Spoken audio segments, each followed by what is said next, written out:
মোৰ নতুন ভিডিঅ'লৈ আপোনাক স্বাগতম জনাইছোঁ। আৰু মই বহুত দিনৰ আগতে কৈছিলোঁ যে ৰাতিপুৱা মানে ভাগত যিটো ভিডিঅ' আহিব সেইটো হ'ব আমাৰ 2025 চনৰ কাৰেণ্ট এফেয়াৰ্ছখিনি। আৰু সেইটো ভিডিঅ'ৰ আৰু সেই ছিৰিজৰ আজি প্ৰথমটো ভিডিঅ' মানে ৰাতিপুৱাৰ ভাগত যিটো ভিডিঅ' আহিব সেইটো আমাৰ 25 চনৰ কাৰেণ্ট এফেয়াৰ্ছৰ। আৰু গধূলি যিটো আহিব সেইটো আহিব 2024 চনৰ। আমাৰ দুটা 25-24 দুটা আমি পেৰেলেলি যাব লাগিব। তো আজিৰ পৰা আমাৰ আৰম্ভ হ'ল 2025 চনৰ কাৰেণ্ট এফেয়াৰ্ছ, যিটো আমাৰ যোৱা মাহৰ পৰা মানে ফেব্ৰুৱাৰী 15ৰ পৰা 16ৰ পৰা আৰম্ভ কৰিছোঁ। তাৰ আগৰখিনিও আমি আহিম, যিখিনি মই নোট কৰিছোঁ, যিখিনি মই পঢ়িছোঁ সেইখিনিৰ ওপৰতহে ভিডিঅ' যিহেতু বনাওঁ, সেইকাৰণে এইখিনিৰ পৰা আৰম্ভ কৰিছোঁ। আপোনালোকে কণ্টিনিউ কৰি থাকিব ছিৰিজটো। Thank U. প্ৰথম আমাৰ আহিল ফেব্ৰুৱাৰী 16 যে কলা গৌৰৱ এৱাৰ্ড দিছে আমাক আৰ্টিষ্ট নুৰুদ্দিন আহমেদক। কলা গৌৰৱ এৱাৰ্ড প্ৰসাদ এটা স্কিম হয়, যিটো মানে আমাৰ ইউনিয়ন গভৰ্ণমেণ্টৰ চেণ্ট্ৰেল গভৰ্ণমেণ্টৰ স্পনচাৰ্ড স্কিম, যেনে ministry of tourism to boost religious tourism. মানে মিনিষ্ট্ৰী অফ টুৰিজিমৰ মানে আমাৰ যিখিনি ৰিলিজিয়াছ টুৰিজিম প্লেচ আছে সেইখিনি জেগাত যাব পৰাকৈ বা সেইখিনি জেগাত গৈ কিনে যাতে টুৰিষ্ট আহিব পাৰে তাৰ কাৰণে কিছুমান মানে কাম হাতত লোৱা আছে। আৰু সেই কামটো কিহৰ দ্বাৰা হাত লৈছে? প্ৰসাদ স্কিমৰ দ্বাৰা, ইনিচিয়েটিভৰ দ্বাৰা। COP26 COP মানে হ'ল conference of parties zero' emission of green house gases by 2070।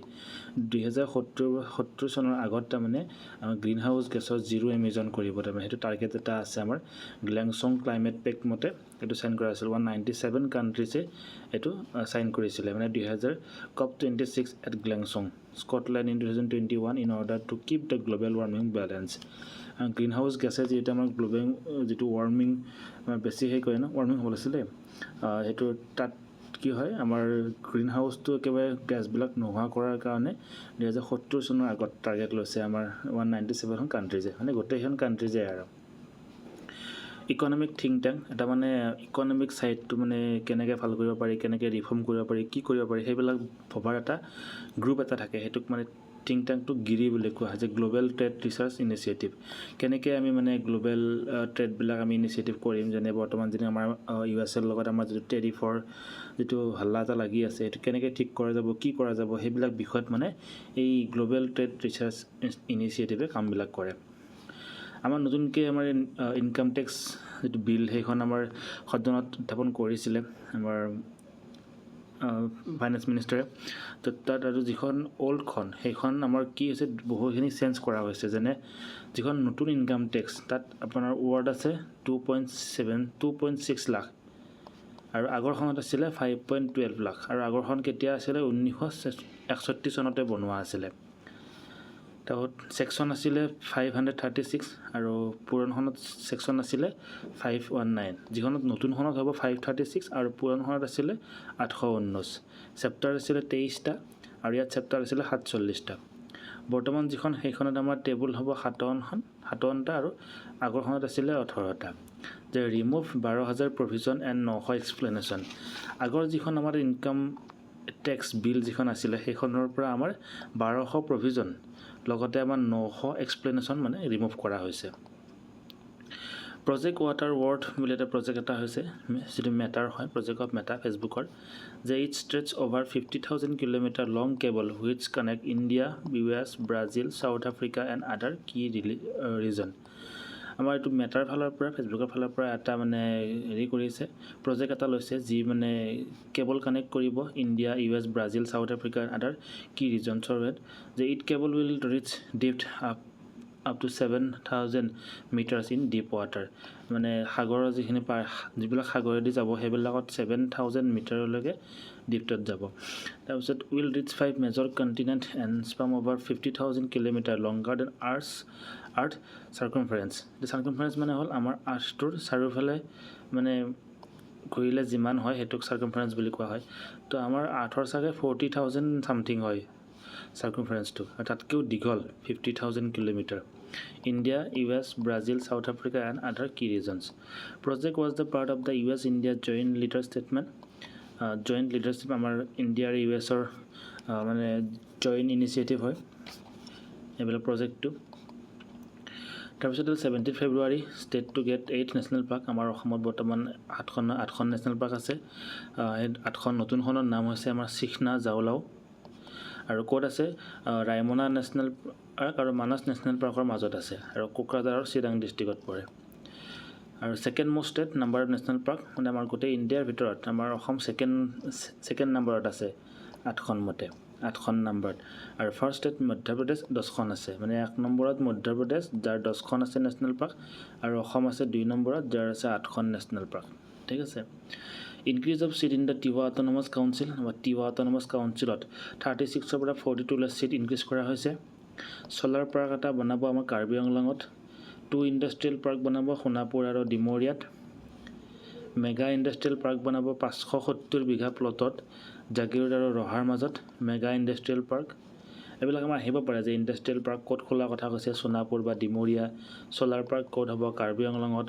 লগতে মেগা ইণ্ডাষ্ট্ৰিয়েল পাৰ্ক কিমান বিঘা, 570 বিঘা মাটিত, জাগিৰোড আৰু ৰহাৰ মাজত, নগাঁও।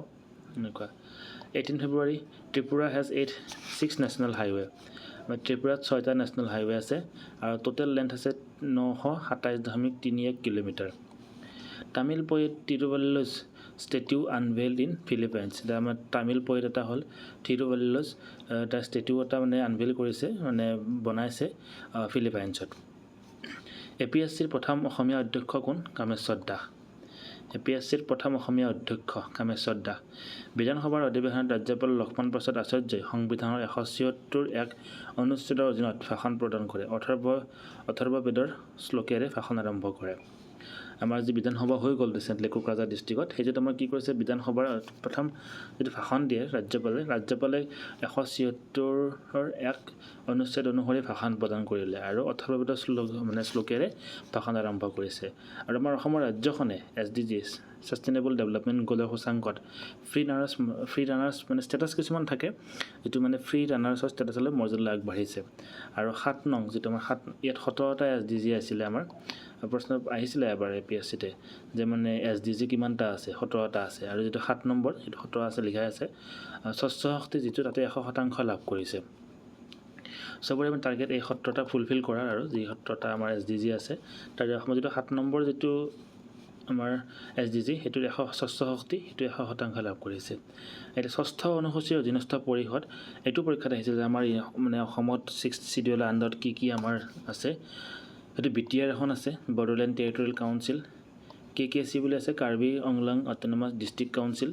আৰু DHAC Dima Hasao autonomous district council. এই তিনিখন আমাৰ 6ষ্ঠ অনুসূচীৰ অধীনত পৰে। Ganesh Kumar to take over the new CEC chief election commissioner. আমাৰ গণেশ কুমাৰ 26th CEC হয়, মানে 26 নম্বৰ আমাৰ চিফ ইলেকশ্যন কমিশ্যনাৰ হয়। আৰু he was appointed N election commissioner in March 2024। এটা বেছি হৈ গ'ল বাৰু। 2024 মাৰ্চ মাহত আমাৰ ইলেকশ্যন কমিশ্যনাৰ হিচাপে কৰা হৈছিলে, চিফ নাছিলে, এনে ইলেকশ্যন কমিশ্যনাৰ হিচাপে এপইণ্ট কৰা হৈছিলে মাৰ্চ মাহত। তাৰপিছত আমাৰ মানে ইলেকশ্যন আমাৰ আৰু যিটো আমাৰ লোকসভা ইলেকশ্যনৰ আগতে এইটো। তাৰপিছত 26 জানুৱাৰী 2029 থাকিব তেখেতে। আৰু ইয়াত কিমান টাৰ্ম হয়, টাৰ্ম বুলি ক'লে 65 বছৰ হ'ব লাগিব, নাইবা 6 বছৰ পুল পেনেল থাকিব লাগিব, বা যোনটো আগত হয় তাৰমানে 65 বছৰ হ'লে তাৰমানে হয়তো ৰিটায়াৰ হ'ব লাগিব, নহয়তো যদি মানে 6 ইয়াৰ্ছ মানে হৈ যায় টাৰ্মটো, তেতিয়া ৰিটায়াৰ হ'ব লাগিব ইয়াৰ পৰা। সংগীত শিল্পী ৰূপম ভূঞালৈ ডক্টৰ ভৱেন্দ্ৰনাথ সৌৰণী বঁটা। সংগীত শিল্পী ৰূপম ভূঞালৈ ডক্টৰ ভৱেন্দ্ৰনাথ সৌৰণী বঁটা। অসম ক্ৰীড়া সন্থাৰ দ্বাৰা শ্ৰেষ্ঠ নাট পৰিচালনাৰ বঁটা ধ্ৰুৱজ্যোতি শৰ্মালৈ। আমাৰ অসম ক্ৰীড়া সন্থাৰ দ্বাৰা প্ৰদান কৰিছে শ্ৰেষ্ঠ নাট পৰিচালকৰ বঁটা ধ্ৰুৱজ্যোতি শৰ্মালৈকে। 20 February Rekha Gupta to be new Delhi CM। Rekha Gupta আমাৰ যিহেতু এইবাৰ BJP জয় হ'ল আমাৰ বিধানসভাত, ইউনিয়ন টেৰিটৰিজ দিল্লীত, তাতে এইবাৰ প্ৰথম মানে মুখ্যমন্ত্ৰী হ'ব আমাৰ ৰেখা গুপ্তা হ'ব এইবাৰৰ কাৰণে। MLA from Shalimar Bagh. মিজোৰামত এটা স্কিম লঞ্চ কৰিছে, যিটো মানে বানাকিয়া হেণ্ড হোল্ডিং স্কিম বুলি কেনে, এইটো ছেপ্টেম্বৰ 19ত আমাৰ লঞ্চ কৰিছে। এইটো এটা 2024তে যে to aim to provide financial assistance to entrepreneurs and farmers aligning with the visions of Viksit Bharat 2024। আমাৰ যিবিলাক এণ্টাৰপ্ৰিনাৰ আছে বা লগতে ফাৰ্মাৰ্ছক মানে ফাইনেন্সিয়েল সহায় কৰিব। The word Banakya is a Mizo term that roughly translates to guidance or support. এইটো যেটো Banakya শব্দ যেটো এইটো শব্দ মানে আমাৰ মিজোৰ মতে গাইডেন্স বা সাপোর্ট করা বুঝায় reflecting the scheme goal to mentoring and financially assisting young people আমাৰ যিখিনি ইয়ং পিপল যিখিনি ফাৰ্মাৰ্স বা যিখিনি এন্টাৰপ্ৰেনাৰ্স সিহঁতক মানে আমাৰ গাইড কৰিব সাপোৰ্ট কৰিব ফাইনেন্সিয়ালি হওক বা মেন্টেলি হওক মনিটৰ কৰিব Arimura Sapori is the acres of land adjacent মানে হ'ল মানে কাখত আৰু মানে কিবা এটা বস্তু কাখত থকা বুজায় এই কাখত থকা বুজাব হেনেকুৱা আৰু to the Orang national park and the Laokhowa বুঢ়া চাপৰি wild life century Third edition of the India-Egypt Special Force Exercise Cyclone 3 at Mahajan Field Firing Range, Rajasthan. আমাৰ নেভিৰ হৈ চাগে এইটো থাৰ্ড এডিশ্যন মানে ইণ্ডিয়াৰ জাপানৰ যিটো স্পেচিয়েল ফৰ্চেছ এক্সাৰচাইজ নেভি নহয় এইটো বাৰু স্পেচিয়েল ফৰ্চ এক্সাৰচাইজ এইটো চাইক্লন নাম দি কিনে চাইক্লন নাম আমাৰ ক'ত হৈছে মহাজান ফিল্ডত হৈছে ফায়াৰিং ৰেঞ্জত ৰাজস্থানত এইটো পৰীক্ষাত অহা দেখা যায় যে মানে কোন মানে এক্সাৰচাইজটো কোনখন দেশৰ মাজত হৈছে বা আহিব পাৰে এনেকৈ ইণ্ডিয়া ইজিপ্তৰ মাজত যিটো স্পেচিয়েল ফ'ৰ্চ এক্সাৰচাইজ হৈছিলে তাৰ নামটো কি আছিলে চাইক্লন 3 সেনেকুৱা এছিয়া ইকনমিক ডায়লগ মহাৰাষ্ট্ৰৰ পুনেত হৈছে the Asia economic dialogue is a ministerial annual flagship track 1.5 dialogue on geo' economic এইটো মানে আমাৰ জিঅ' ইকনমিকৰ ওপৰত আমাৰ ডায়লগ এখন মানে মিটিং এখনৰ মিনিষ্ট্ৰিয়েল এনুৱেল মিটিং হয় প্ৰতি বছৰে এইটো 1.5 ডায়লগ বুলি কোৱা হয় এটা মই কৈ আছোঁ 1.5 কিয় কোৱা হয় the Asia economic dialogue is a international conference where expert leaders and the policy maker from around the world gather to discuss economic challenges and opportunity specially related to Asia এইটো যিহেতু এছিয়া ইকনমিক ডায়লগ তাৰে মানে গোটেই ৱৰ্ল্ডৰ মানুহবিলাকে লগ হয় আচলতে এক্সপাৰ্টবিলাক লিডাৰবিলাক বা policy মেকাৰবিলাক লগ হৈ কিনে আমাৰ কি হয় মানে ইকনমিক ছাইডটো ডিছকাশ্যন কৰে আৰু চেলেঞ্জেছ কি আছে অপৰচুনিটি কি আছে স্পেচিয়েলি মানে এছিয়াক বেছি গুৰুত্ব দিয়া হয় আৰু The track 1.5 dialogue, it is the type of diplomatic discussion that combine both official and non-official.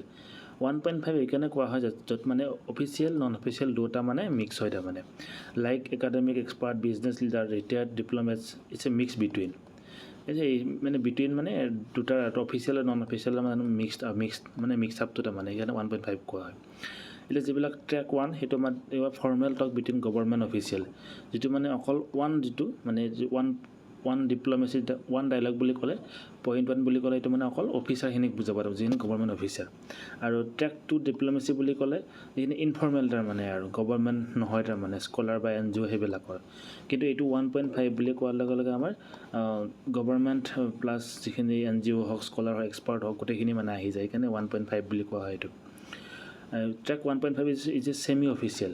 Events like Asia Economic Dialogue are often considered 1.5 because they include both policymakers and experts from the different sectors, allowing for wide-ranging and constructive dialogue. মানে আমাৰ 1.5ত কি official বিলাকো থাকে লগতে policy maker বিলাক থাকিব expert থাকিব সেইকাৰণে এইটোক মিক্স বুলি কোৱা হয় আৰু এইটো সেমি অফিচিয়েল বুলি কোৱা হয় 21 ফেব্ৰুৱাৰী চৰাইদেউ মৈদাম আমাৰ 43 নম্বৰ ইউনেস্কো ৱৰ্ল্ড হেৰিটেজ চাইট আমাৰ ভাৰতবৰ্ষৰ থাৰ্ড অসমৰ পৰা আৰু এইটো কেতিয়া ঘোষণা কৰা হৈছিলে 26 জুলাই 2024ত তাৰপিছত ভদ্ৰ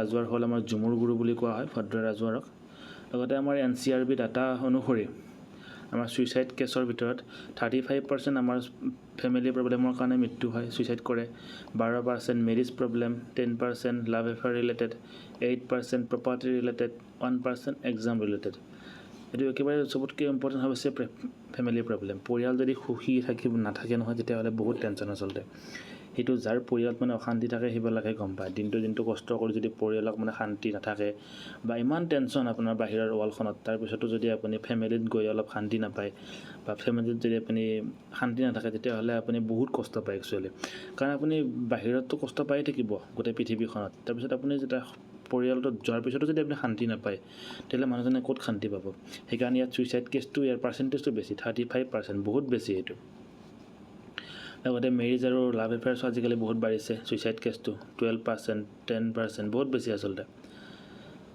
তাৰপিছত আহিল the Kaladan multimodal transport project linking Mizoram with Myanmar's Sittwe port এইটো Kaladan multi modal transport project আমাৰ মিজোৰামৰ পৰা মিজোৰাম তাৰপিছতে আমাৰ ইণ্ডিয়া কলকাতা লগতে ম্যানমাৰ চিটি পথ কানেক্ট কৰিছে কি কম্পনেণ্ট এইটো চি যদি চাব যাওঁ তেতিয়াহ'লে কলকাতাৰ পৰা চিটি পথ ম্যানমাৰলৈ যায় আমাৰ এইটো প্ৰজেক্ট লগতে চিটি পথৰ পৰা ম্যানমাৰৰ পৰা ভিয়া কালাদান ৰিভাৰ হৈ কিনে পালাটুৱেক গেলি যায় এবাউট 158 কিলোমিটাৰ লগতে পালাটুৱে টু জৰিনপুই ইণ্ডিয়া ম্যানমাৰলৈ যায় India Myanmar border by road যায় এবাউট 110 মিটাৰ and then into Mizoram India ইয়াত আমি দেখিবলৈ পাওঁ যে এইটো কলকাতাৰ পৰা আৰম্ভ হৈছে কালাদাম মাল্টি মডেল ট্ৰান্সপৰেণ্ট প্ৰজেক্ট এইটো এনেকৈ চিৰ আৰম্ভ হয় এইটো চিটি পৰ্ট এই পৰ্টৰ পৰা এইটো কালাদান ৰিভাৰ এই ৰিভাৰ এইটো এইখিনি 158 কিলোমিটাৰ এইখিনি গৈ আমাৰ এইটো পালাটুৱে পায় পালাটুৱেৰ পৰা আমাৰ কালাটুৱে পায়